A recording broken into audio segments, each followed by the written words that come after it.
জুলাইবিবের লাশটা যখন আল্লাহর রাসূল দেখলেন, ছোট্ট জুলাইবিব মরুভূমির বালির ভিতরে তার মুখটা থুবড়ে পড়ে আছে। আল্লাহর রাসূল সাল্লাল্লাহু আলাইহি ওয়াসাল্লাম যত্ন করে মুখটাকে, জুলাইবিবের মুখটাকে কুলের ভিতরে রাখলেন এবং বালিগুলা সরাইয়া দিলেন এবং বলতেছেন, ইয়া জুলাইবিব আনতা মিন্নি ওয়া আনা মিনকা। হে জুলাইবিব, তুমি আমার জন্যে আর আমি মুহাম্মাদুর রাসূলুল্লাহ সাল্লাল্লাহু আলাইহি ওয়াসাল্লাম তোমার জন্যে। সুবহানাল্লাহ কইবেন না? আল্লাহর রাসূলের সাহাবী ছিলেন হযরতে জুলাইবিব। নাম কি? জুলাইবিব। জুলাইবিব শব্দের অর্থ হচ্ছে খাটো। কি? খাটো। আমাদের দেশে অনেক মানুষ আছে দেখবেন, বেটে মানুষ, আমরা যাদেরকে বাইট্টা বলি। কি বলি? বাইট্টা। হাত পা গুলা খুব ছোট ছোট থাকে, ঠিক কিনা? তো জুলাইবিব শব্দের অর্থ হচ্ছে খর্বাকৃতির, অর্থাৎ যার আকৃতি খুবই ছোট। তো সামনে দিয়ে হাইটে গেলে মনে হইতো যে একটা বাচ্চা পোলাপান কি দিছে, দৌড় দিছে। একে সাহাবাই কেরামও ভালো করে চিনতেন না, কারণ খুবই জীর্ণ শীর্ণ মানুষ ছিলেন, রোগাক্রান্ত মানুষ ছিলেন, খাটো প্রকৃতির মানুষ ছিলেন এবং তার ধন সম্পদ বলতে কোনো কিছুই ছিল না। সম্পদ বলতে কি ছিল জানেন? গায়ের পোশাক আর পরার জন্য, মাটিতে পারানোর জন্য এক জোড়া স্যান্ডেল, এটাই তার পোশাক। এখন প্রশ্ন আসতে পারে, হুজুর হে কি ঘুমাইতো না? হ্যাঁ ঘুমাইতো।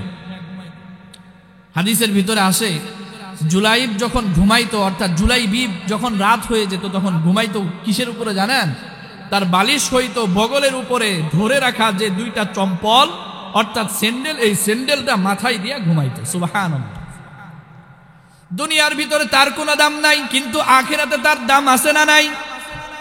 কারণ তার অন্তরটাকে সে পরিশুদ্ধ করেছে ঈমান দ্বারা, তার অন্তরটাকে সে পরিশুদ্ধ করেছে আল্লাহর মুহাব্বত এবং রাসূলের মুহাব্বত দ্বারা। হযরত জুলাইবিব রাদিয়াল্লাহু তাআলা আনহু আল্লাহর রাসূলের দরবারে যাই। আল্লাহর রাসূল বলে, কি জুলাইবিব, বয়স কিন্তু পার হয়ে যাইতেছে, বিবাহ করবা না? একে একে 3 দিন আল্লাহর রাসূল বললেন, জুলাইবিব তোমার তো বিয়ের বয়স পার হয়ে যাইতেছে, বিবাহ করবা না নাকি? হযরত জুলাইবিব উত্তর দেয়, ইয়া রাসূলুল্লাহ, ইয়া হাবিবাল্লাহ, আপনি কি আমার সাথে মশকরা করেন? আমার চেহারাটা দেখছেন নি? আমি কিন্তু লম্বাও না, অনেক খাটা, চেহারাটা বেশি ভালো নয়। আরবের ভিতরে, মদিনার ভিতরে আনসারীদের মধ্যে কে এমন আছে তার মেয়েটা আমার কাছে বিবাহ দিবে? আমার তো অর্থ সম্পদ নাই, চেহারা না থাকলেও অর্থ সম্পদ থাকলে বিবাহ হয় কি হয় না? সরকারি চাকরিজীবী বয়স হইতে হইতে চুলের ভিতরে টাকলা পড়ে গেছে, ভালো পাত্রী পাই কি পাই না। মেয়ের বাবা কয়, চুল না থাকলে কি হবো, পকেটে মানি আছে, এর কাছে দেওয়া লাগবো, ঠিক কিনা? ইমান আমলের দরকার নাই, সুদ খাই না ঘুষ খাই এটা দেখার দরকার নাই, পকেট ভর্তি টাকা আছে, মাইয়াডারে তার কাছে দিয়ে দাও। মাইয়াও বিয়ে দিয়ে দিল। যাওয়ার পরে মেয়ের কপালে আর সুখ জুটে না। আপনি তো বিয়ে দিছেন পাত্রের কাছে নয়, সৎ জায়গা নয়, আপনি তো টাকার কাছে মেয়ে বিবাহ দিয়েছেন, বিবাহতে সুখ আসবে কি ভাবে? হযরত জুলাইবিব বলতেছেন, ইয়া রাসূলুল্লাহ, আমার সাথে কি মশকরা করেন? আনসারীদের মধ্যে কে এমন আছে যে তার মেয়েটাকে আমার কাছে বিবাহ দিবে? আল্লাহর রাসূল বললেন, তুমি অপেক্ষা করো, তোমার জন্য বিবাহের ব্যবস্থা করতেছি, ভালো করে শুনি। হযরতে জুলাইবিবের পক্ষ থেকে আল্লাহর রাসূল বিবাহের প্রস্তাব নিয়ে গেলেন মদিনার এমন একটা ঘরে, এমন একটা বাবার কাছে প্রস্তাব নিয়ে গেছেন। ওই সময়ে আনসারীদের মধ্যে তার মেয়েটাই ছিল সবচাইতে বেশি সুন্দরী, সবচাইতে বেশি সুন্দরী আর সবচাইতে দেখতে কুৎসিত যেই সাহাবী। দুইজনের বিবাহের প্রস্তাব নিয়ে গেছেন। আল্লাহর রাসূল প্রস্তাব পাঠায় দিয়েছেন, যাও অমুকের বাড়িতে যাও, বলো মুহাম্মাদুর রাসূলুল্লাহ সাল্লাল্লাহু আলাইহি ওয়াসাল্লাম বিবাহের প্রস্তাব পাঠিয়েছেন। যখন বাবার কাছে গিয়ে মেয়ের বিবাহের প্রস্তাব দেয়া হইল, বাবা বলল, আলহামদুলিল্লাহ, নবীজি আমার মেয়েকে বিবাহ করবেন, এটা তো শুকরিয়ার বিষয়, এর চেয়ে সৌভাগ্যের বিষয় আর কি হতে পারে? আল্লাহর রাসূল বললেন, আমার জন্য না, আমার জুলাইবিবের জন্য। কি বললেন? আমার জুলাইবি। রাসূল বলতেছেন কি? আমার জুলাইবি। একটু শব্দটা খেয়াল করে, কতটুকু আল্লাহর রাসূল ভালোবাসতেন এই মানুষটাকে। বাবা বলতেছেন জুলাইবি, তাকে মানুষ ভালো করে চিনেও না, তার কোনো অর্থ সম্পদ নাই।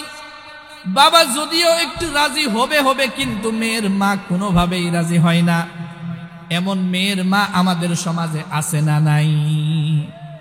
ছেলের কিছুই নাই, চাকরি বাকরি কিছুই করে না, এই ছেলের কাছে বিয়ে দিয়ে কি করবো?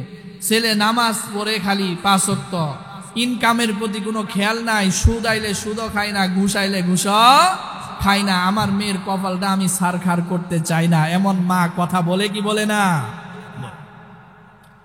জুলাইবিবের জন্য যখন প্রস্তাব দেওয়া হইল, মা বলতেছে না কোনো ভাবে আমি আমার মেয়েকে সমুদ্রে নিক্ষেপ করতে পারি না। থাকার কোনো ঘর নাই, দেখতেও তার চেহারাটা ভালো নয়। কিন্তু জুলাইবিব আল্লাহর রাসূল সাল্লাল্লাহু আলাইহি ওয়াসাল্লামের কাছে খুব প্রিয়, আল্লাহর কাছে খুব প্রিয়। যখন এই কথাগুলো মেয়ে পর্দার আড়াল থেকে পাশের রুম থেকে শুনতেছিল, মা বাবা দুইজনকেই ডেকে নিয়ে গিয়েছেন। নিয়ে গিয়ে বলতেছেন, আব্বাজান ও আম্মাজান, খেয়াল করবেন ভালো করে, আব্বাজান ও আম্মাজান, আপনাদের অন্তরের ভিতরে কি একটুও ভয় জাগ্রত হয় না? প্রস্তাব তো দিয়েছেন স্বয়ং রাসূলুল্লাহ সাল্লাল্লাহু আলাইহি ওয়াসাল্লাম, তার প্রস্তাবটা আপনারা কিভাবে প্রত্যাখ্যান করেন? মেয়ে বলতেছেন আমি রাজি আছি।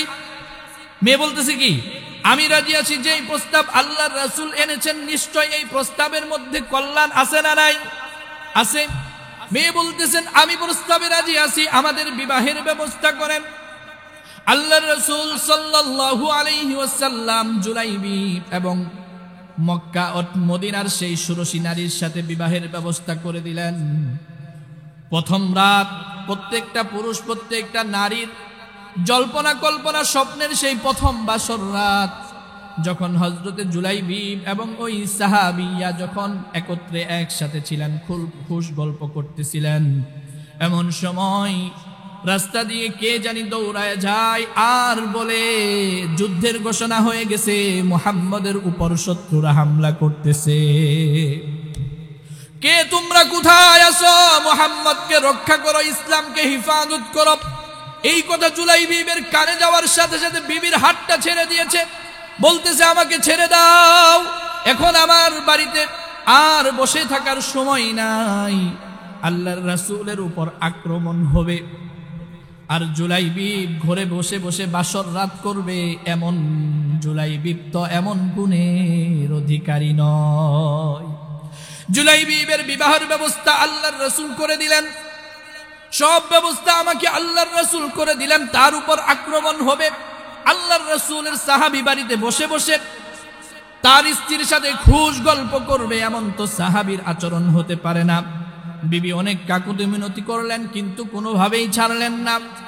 চট করে উঠে যুদ্ধের পোশাক পরিধান করে তরবারিটার খাপ খুলে দৌড়ায় দৌড়ায় যুদ্ধে চলে গেল। সুবহানাল্লাহ। যুদ্ধে যাওয়ার পরে যুদ্ধ করতে করতে, কাফিরদের সাথে যুদ্ধ করতে করতে একটা পর্যায়ে জুলাইবি শহীদ হয়ে গিয়েছেন। আল্লাহর রাসূল বলতেছেন শহীদদের লাশগুলা কি গণনা করা হয়েছে?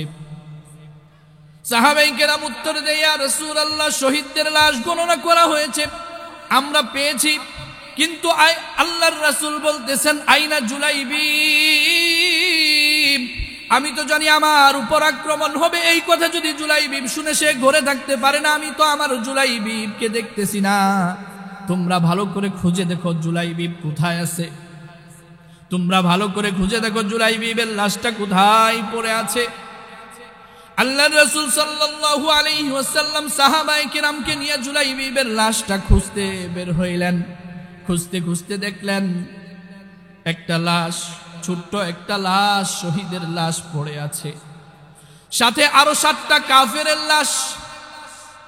এই জুলাইবিব, ছোট্ট জুলাইবিব 7 জন কাফেরকে জাহান্নামে পাঠায়া দিছে। বলি আলহামদুলিল্লাহ। মানুষ যেমনই হোক, কিন্তু ঈমানের শক্তি যদি থাকে, ঈমানের শক্তিতে যদি একজন ঈমানদার আল্লাহু আকবারের ধ্বনি দেয়, তাহলে আমেরিকার প্রাসাদও কেঁপে উঠবে কি উঠবে না? জুলাইবিবের লাশটা যখন আল্লাহর রাসূল দেখলেন, ছোট্ট জুলাইবিব মরুভূমির বালির ভিতরে তার মুখটা থুবড়ে পড়ে আছে। আল্লাহর রাসূল সাল্লাল্লাহু আলাইহি ওয়াসাল্লাম যত্ন করে মুখটাকে, জুলাইবিবের মুখটাকে কুলের ভিতরে রাখলেন এবং বালিগুলা সরাইয়া দিলেন এবং বলতেছেন, ইয়া জুলাইবিব আনতা মিন্নি ওয়া আনা মিনকা। হে জুলাইবিব, তুমি আমার জন্যে আর আমি মুহাম্মাদুর রাসূলুল্লাহ সাল্লাল্লাহু আলাইহি ওয়াসাল্লাম তোমার জন্যে। সুবহানাল্লাহ কইবেন না? ও জুলাইবিব, তুমি আমার জন্যে আর আমি তোমার জন্যে, এই কথা বলে বলে চেহারা থেকে বালিগুলা সরায় দিতেছেন। আল্লাহর রাসূল সাল্লাল্লাহু আলাইহি ওয়াসাল্লাম ছোট্ট মানুষ ছিলেন জুলাইবিব, সব কার্য সম্পাদন করে আল্লাহর রাসূল সাল্লাল্লাহু আলাইহি ওয়াসাল্লাম একবার জুলাইবিবের দিকে তাকায়, কিছুক্ষণ পরে আবার চেহারাটা ঘুরায় ফেলে। জুলাইবিবকে নিজ হাতে কবরের ভিতরে শোয়ায় দিলেন। আল্লাহর রাসূল কুলে করে নিয়ে খাটিয়ানা আল্লাহর রাসূলের কুলটা ছিল তার খাটিয়া, কুলে করে নিয়ে কবরের ভিতরে শোয়ায় দিলেন, মাটি দিয়ে দিলেন। আল্লাহর রাসূলের সাহাবা রিদওয়ানুল্লাহি আলাইহিম আজমাইন তাকে জিজ্ঞাসা করলেন, ইয়া রাসূলুল্লাহ, ইয়া হাবিবাল্লাহ, আমরা দেখলাম, খেয়াল করলাম, একবার আপনি জুলাইবিবের দিকে তাকাইলেন, তার মুখ থেকে বালিগুলো সরায় দিলেন, আবার কিছুক্ষণ পরে দেখলাম আপনার মুখটা আপনি তার থেকে সরায় নিলেন, এদিক ফিরায় নিলেন, কেন গো কেন? আল্লাহর রাসূল সাল্লাল্লাহু আলাইহি ওয়াসাল্লাম উত্তর দিলেন, ও আমার সাহাবারা, আমি দেখলাম জুলাইবিবের সেই শাহাদাতকে আল্লাহ কবুল করে নিয়েছেন এবং জুলাইবিবের রূহটাকে নিয়ে যাওয়ার জন্য জান্নাত থেকে হুর এবং গিলমান পাঠায়া দিয়েছেন। আমি জুলাইবিবের হুর গিলমানকে দেখে লজ্জায় অবনত হয়ে আমার মাথাকে সরায় নিছি। এই জন্য নেক কাজ করতে পারবো তো ইনশাআল্লাহ? মনের ভিতরে ভয় থাকবে কার? মনের ভিতরে ভালোবাসা থাকবে কার? মনের ভিতরে ভয় থাকবে আল্লাহর, মনের ভিতরে ভালোবাসা থাকবে আল্লাহর, ভালোবাসা থাকবে জনাবে মুহাম্মাদুর রাসূলুল্লাহ সাল্লাল্লাহু আলাইহি ওয়াসাল্লামের।